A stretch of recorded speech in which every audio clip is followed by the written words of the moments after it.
When I was making my predictions for this season over the summer, I had a couple hot takes, and amongst them was my opinion on Steph Curry and the Golden State Warriors. I said that Curry was going to lead the MVP race. I said that Curry was going to lead the Warriors to a top 2 seed in the Western Conference. And I said that this Golden State team was going to be a legitimate contender this season. And while not everyone disagreed with me, there was still a solid amount of people who said that I was overrating Golden State. They just weren't going to be that good. Steph Curry's too old, he can't carry them, the team's not good enough. They just don't have the talent on this roster. Even when Klay Thompson comes back, he's not going to be the same. They're not going to be better than the Lakers. I can't even say that with a straight face. People were saying they were not going to be better than the Lakers in the regular season. They were not even going to be a top 4 seed, and they weren't going to win enough games for Curry to be an MVP. Well, to all those people, I know it's only 10 games into the season, but I think it's pretty safe to say that I was right and you were wrong, because the Golden State Warriors look unfreaking believable right now. They are the only team in the league 10 games in to still only have one loss, as they are 9-1. They have the best defense in the entire NBA, the best net rating in the entire NBA, and the number 5 offense. This is despite the fact that Steph Curry has not been having that great of a start to the season. I mean, last night he dropped 50, and it was the best game so far in the young season. But first couple games of the year, he was not shooting very well. And Klay Thompson is still not even back from his injury, okay? This team's amazing. This team is amazing. Steph Curry, of course, a bad season for Steph Curry. He's still putting up 28, 7, and 7 with 2 steals on 39% shooting from 3, 13 attempts a game. This dude is ridiculous, and we've seen him starting to heat up over the last few games. Curry had a little bit of a slow start. Not nearly as bad of one as Dame, though, and I may have to make a video on the Blazers soon, because holy cow, what is going on with Damian Lillard. But Steph Curry is playing great this season, and his defense has not been an issue. I've been saying this for the last several years. Steph Curry is not really like a negative defender. He's pretty much a neutral dude. He can hold his own against some guys, and you're not going to have him locking anyone up, but he's really not a defensive liability. Draymond Green is looking like one of the early candidates for Defensive Player of the Year. He's been a phenomenal rebounder and playmaker this season.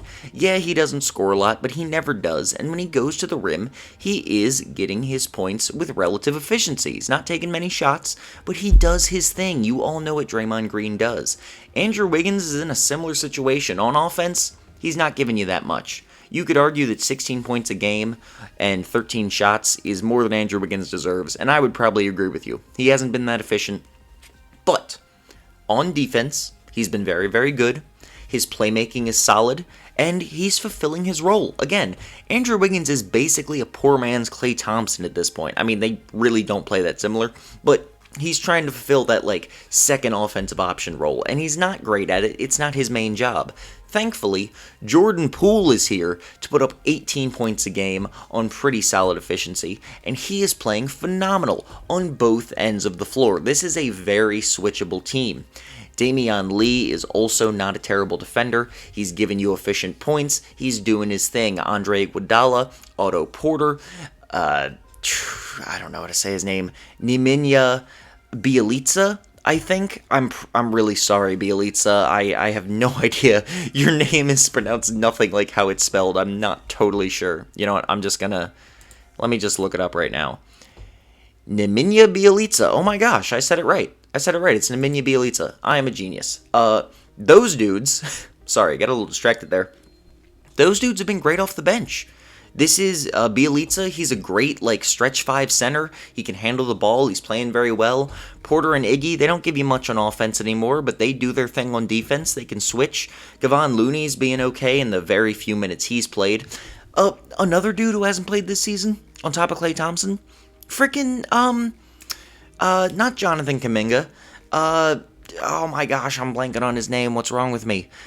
James Wiseman. I knew it started with a J. Kuminga threw me off. James Wiseman hasn't played this season either. Now, I know he kind of sucked for the Warriors as a rookie, but it's been a while since then. He certainly may have improved. If nothing else, I'm sure he can be an okay backup center for this team. This is a really deep team. Gary Payton, too.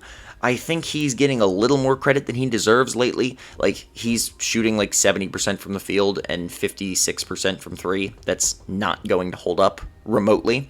But if he can be a dude who can give you 10 minutes a game of really good hustle defense and he can hit his open threes, he's a legitimate bench player as well. And all of this is happening without Klay Thompson, without Steph Curry performing as good as we know he can. We saw last night this dude can put up 50 points on incredible shooting, and he just hasn't been doing it. He had a slow start to the season.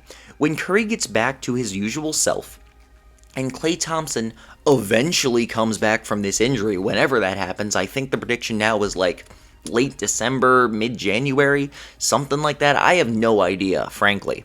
But when he does, we don't need peak Klay Thompson. We don't need 2017 Klay Thompson or Game 6 Klay. We just need a dude who can hit his open threes and who can be an above-average defender. And if you get that, this team might just be the best offense and defense in the NBA. Now, I gotta keep reiterating this. I gotta say it in every video I make. We're only blank games into the season. For the Warriors, it's 10 games. They are 9-1 in those 10 games, but it's only 10 games.